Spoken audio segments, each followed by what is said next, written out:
Well, on to our big political focus tonight. Sonia Gandhi returning as Congress President 20 months after making way for her son Rahul Gandhi in 2017. At a time when the party faces its biggest crisis yet, she returns as interim president, pulled out of near retirement 2 months after the Congress suffered a massive drubbing in the Lok Sabha polls. With large-scale defections in Telangana and Goa, MLAs resigning in Karnataka and the government falling there, some of the party's most recognized faces in Maharashtra and Assam switching over to the BJP, can Sonia Gandhi's return stem this exodus of party men and also regroup a completely scattered opposition? Or is this yet another admission that the party cannot look beyond the first family? Now, joining us tonight, Smita Prakash, editor of ANI, Tehseen Poonawala, political analyst, is with us. Amitabh Dubey, policy coordinator, Professionals Congress, also a political analyst, is with us tonight, as is Mamta Kale, leader of the BJP. Smita Prakash, let me begin with you. Does this mean then that, the Congress cannot survive without the Gandhi glue, as it were? Well, I think it's an accepted fact that they are and have been the glue for the Congress party. One had thought that once, Rahul Gandhi had this new plan, this new scheme of recruiting people at the grassroots level, and they will rise and they will be the new Congress. And he had said quite famously that I want several Rahul Gandhis, I want several people, I don't want to be just one person out here. That he was bringing about a glasnost, he was bringing about a change, but it doesn't seem to have worked, and the Congress has gone back to its fallback position, which they probably thought, why reinvent the wheel? Sonia Gandhi was the president, for longest serving president of the party, 19 years, and she was also the power behind the Prime Minister from 2005 to 2014. So I guess the idea was 2004 to 2014. So the idea was, why have any change? Because Rahul Gandhi was quite clearly not being able to hold, as you said in your introduction, people and the exodus. So maybe to stem that exodus, maybe to hold back, the least, I guess, that those youngsters who are planning to quit now, the least that can happen is that she could call them up and say, don't go. And maybe that will have more weightage as compared to a Rahul Gandhi who quit and who just ran away as soon as the election results came. He just went off for a holiday, and then there was nothing that he did to try and save the government in Karnataka when there was crisis. So it was just, in a state of status, flux, right, nothing happening. Now, so maybe she'll bring it all together. Okay. Tehseen Poonawala, respond to some of that, because, at least Rahul Gandhi, one would think, had made his position quite clear. He submitted his resignation to the Congress Working Committee on the 25th of May. On the 3rd of July, he finally set all doubts at rest with, officially tweeting his resignation. In between those two dates, the party didn't act on his letter of resignation in any way. In fact, the CWC failed to set in motion anything even remotely resembling some kind of process to look for his successor. So, who's more at fault here? Look, on 24th May 2019, when the Congress lost the elections, Rahul Gandhi took responsibility for the defeat and stepped aside. Now, data says that while Rahul Gandhi was president from 2018 to 2019, he won more elections against Prime Minister Modi. Yes, he lost the Lok Sabha, but he won more elections than he lost. And he also outsmarted Amit Shah ji and formed a government in Karnataka. Now, may I make my point? Keep that Lok Sabha result in our heads when we sort of, Of course I do, ma'am. Of course I do. Why would I? I admitted that he lost, which is why Rahul Gandhi resigned. That was the first point. Of course that's not, we are not in fantasy land. Of course he lost. Now the fact is that when he outsmarted Amit Shah ji and formed a government in Karnataka, today with Rahul Gandhi not there, I agree with Smita ji, the government is lost. Now, I just want to make one point since I was interrupted. It's very easy to say, look, why the Gandhi family, why go back to the Gandhi family, which is the fulcrum of your debate. But I want to ask you a question. I have a list here, I will not take more than 30 seconds, of Congress presidents post-independence, from Kripalani, Devkar, Neelam Reddy, Kamaraj, Jagjeevan Ram, Shankar Dayal Sharma, etc. Let's not go into history. So presidents from outside the Gandhi family, out of 32 presidents post-independence, only 5 have been from the Gandhi family. Now, what's changed now? What's changed in the last 2 decades? Ma'am, I request you. Now, the BJP presidents I will come to the last 2 decades. I'm finishing my point. BJP presidents, the entire list is with me. Not one of them is outside the RSS. And to your question about the last 2 decades, between Vajpayee ji and Advani ji, collectively, they were 40 years BJP president, BJP and Jansangh president, 40 years. Why is it justified for the RSS not to have a single president or a single woman as the president outside the RSS, but for the Congress who have had 32 out of 32, 27 outside the Gandhi family, that is not justified. Can you please speak on data? Just on data. The BJP or the RSS could sort of accuse you of the same kind of whataboutery that you accuse them of in debate after debate. The data is 27 non-Gandhis have been president. Ma'am, 1 second. The data is 27 non-Gandhis have been president. Okay. 0 from the RSS, non-RSS has been president. What is the data? Let's talk on data, ma'am, and facts. One woman, just one woman if Mamta ji can give me as a BJP president. You know why a woman can't be a BJP president? Because she's not from the RSS. Mamta ji can't be. Just one woman. Okay, Mamta Kale, do respond to that. Does Tehseen Poonawalla have a point? Who told you that I am not from RSS, or do you know my background? I don't want to. The RSS is a boys' club. I don't want to even reply to his yes. that ridiculous, I think we're also straying, argument also straying from the pointed issue given about BJP. But Ankita, can I please go finish? Ahead, go ahead. It looks that Congress party has complete political bankruptcy, and this one particular chair has become, it has become a game of musical chair. In this game, there are only 2 players.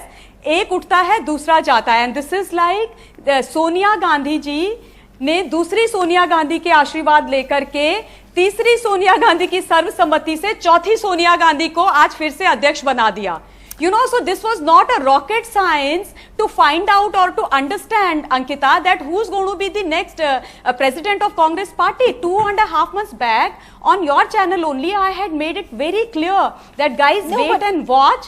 Nobody is going to take over Congress party other than these 3 people. Okay. But Sonia Gandhi was battling health problems. She had, in fact, significantly, Mamta Kale, which was written by Rahul Gandhi. Let me just, Ankita, let me finish. My point is that Sonia Gandhi had significantly reduced her public engagements. She had hardly campaigned during recent months. Gandhi. Yes.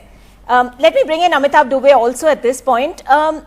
A party. No, but all I am asking is. Yes, Mamta, we'll come back to you. We'll come back to you in a moment. That 3-page letter which was written by Rahul Gandhi, in which he had said that let's make way for the younger generation. Now, where is that younger generation gone? Why couldn't they make a younger politician the president of Congress party? Why Sonia Gandhi ji? I mean, this was Rahul Gandhi only, who had shifted complete blame of their losing election on the senior politicians. Let's take up that point that you're making. Mamta Kale, let people respond to what you're saying. I mean, this is weird, but there is no rocket science. Fine. Amitabh Dubey, there was this sort of older, younger, the generation divide debate, as it were. Why was it so different then, would you believe, for the Congress to sort of come to any kind of conclusion on a process, at least, a democratic process to elect a new leader, when Rahul Gandhi had made it so very categorically clear that he was stepping aside and no other member of the family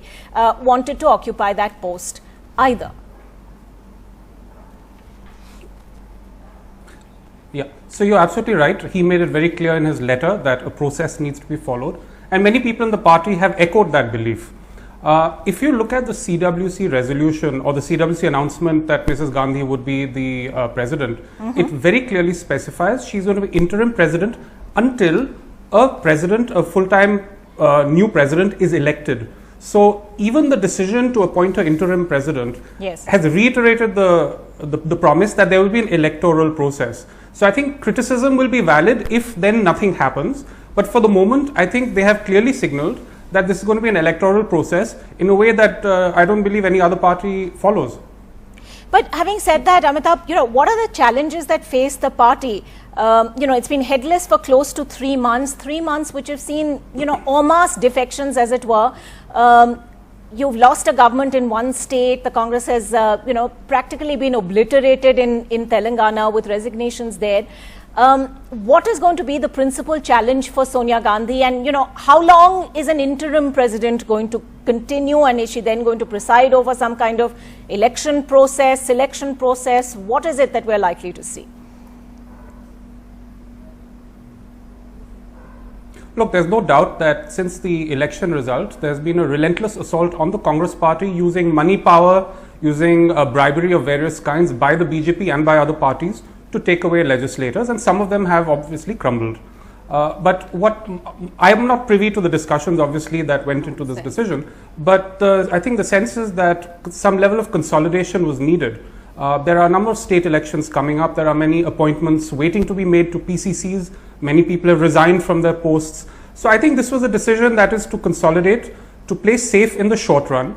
But let's be clear, they have clearly said that there will be an elected process to choose the next president of the Congress party. So I think we should wait and see before we pass judgment on that. Right. Smita Prakash, is that an assessment you agree with, that, Sonia Gandhi is being seen as a sort of short-term crisis manager really, who will tide over what is perhaps, one of the biggest crises the Congress has ever faced? Well, I think it's a statement which has been made that she's an interim president, but I think for the state elections which are coming up now soon, she will stay on as president, and all those systems which had been put into place by Rahul Gandhi, they will become null and void. They will be defunct, and the old cabal which ran the elections, which ran state elections, central elections for years together, they will come back, and the old system will come into play all over again. The advisors who Sonia Gandhi had, experienced leaders who have between them over 100 years experience, I would say, the senior guard. I think where Rahul Gandhi was naive in believing that he could run it with this new system. It's a very old party, there are systems in place, and he wanted to overturn all that. He felt stifled, he had a new system, and his idea of delegation, which are probably management principles which he picked up in his academic years, he brought that into effect in a political party. It doesn't work, and it showed. He was quite naive in believing on that Shakti app and stuff like that, and it just backfired on him. And you feel sorry also to a certain extent that he just did not see the writing on the wall, and he completely believed those who were close around his close group around him, and they led him down the garden path. So he lost election after election. Tehseen Poonawalla, do you believe that this is virtually the old guard in the Congress now coming back? Then what were the last 20 months for? Was there any progress at all, or have we just sort of gone back completely? Has it been one step forward and now two steps back? So a couple of points. I don't think it's old guard versus new guard. I think it's competent versus incompetent people. So are you saying Rahul Gandhi and his cohorts were incompetent? That's not what I'm saying. Because I was answering your second part. If 20 months, what was the progress? Absolutely. Mamta, I never interrupted you. Kindly give me the respect. We are not on a North Korean channel. We are not on the Republic of Nonsense. We are on an NDTV. Second thing. You've just given a big breaking now, if news. You are, can I make my point, please, Ankita? I don't interrupt. Let him complete. Now, if you're asking about what happened in 20 months, as I told you, data shows that the Congress defeated the BJP in more elections, and that's data. Now, let me make my point that I want to make. I agree with what Mr. Dubey said. Whatever the process in the Congress is for the elections, it's a constitutional process, and it's a process of election. You may agree or disagree with it, but no other political party has that process.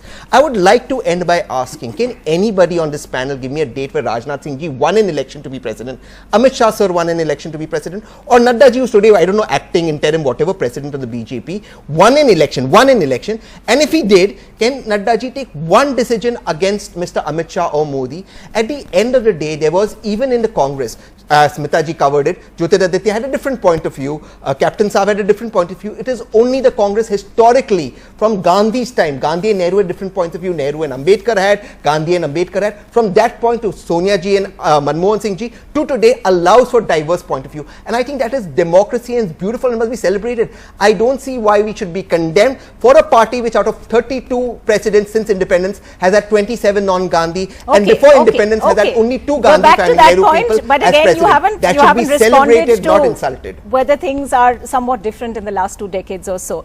Will the Congress genuinely be able to elect a full-time non-interim president if and when Sonia Gandhi manages to bring back some semblance of order to a party that is very obviously in disarray? That, of course, is going to be the big question going ahead. I'd like to thank all of you for joining us on this discussion tonight on Left, Right and Centre.